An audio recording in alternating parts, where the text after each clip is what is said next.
দিদি বাড়িতে গিয়ে বাচ্চাদের সঙ্গে আমি বাচ্চা হয়ে গেছি।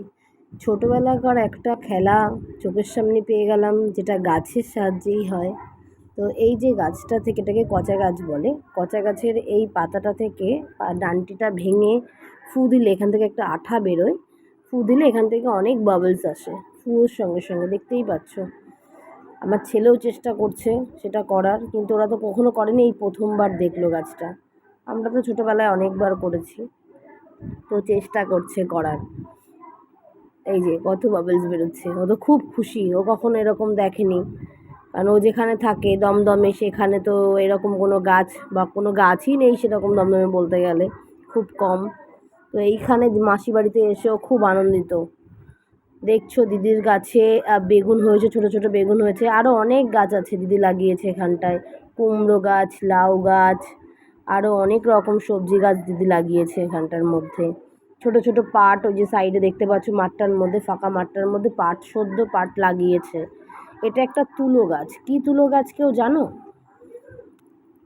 একদম উঠোনের মধ্যে ছোট ছোট গাছে, একদম ছোট গাছে মাটির সঙ্গে লেগে আছে, এমনও গাছগুলো সবে পাতা উঠছে। দেখো, ছোট ছোট গাছের মধ্যে অনেক বড় বড় আম। কাঁঠাল গাছ আছে উঠোনটার মধ্যে। দু একটা মুরগিও দিদি সামনে রেখেছে, মুরগির ঘর আছে। মানে এটা বাড়ির উঠোনের উপরেই সব রাখা, দিদি রেখে করেছে। দেখো গাছগুলো খুব ছোট, কিন্তু আমগুলো দেখো মনে হয় আরেকটুলেই মাটির মধ্যে লেগে যাবে। কত আম হয়েছে এইটুকু গাছটায়। এখানে অনেকে গোবর দিয়ে যেটা করে, মশাল মশাল বানিয়ে শুকাতে দিয়েছে। দেখো এই মাঠটার মধ্যে সবে মাত্র পাট লাগিয়েছে, এখনও পাট গাছগুলো বড় হয়নি। এই যে আম, একটা বড় গাছ আছে দিদিদের উঠোনের উপরে, এখানে একটু বড় বড় আম হয়েছে, আর সব ছোট ছোট গাছ। বিকেলবেলায় ছাদটা থেকে মাঠটা দেখলে খুব ভালো লাগে দেখতে, আর প্রচণ্ড হাওয়া আসে।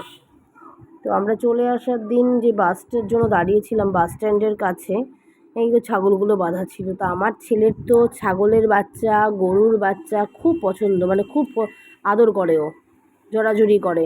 যেই দেখতে পেয়েছে আমার ছেলে, ব্যাস, বাস ঢুকছে এইদিকে, কিন্তু ও আগে সেই ছাগলের বাচ্চাটাকে আদর করতে গেছে।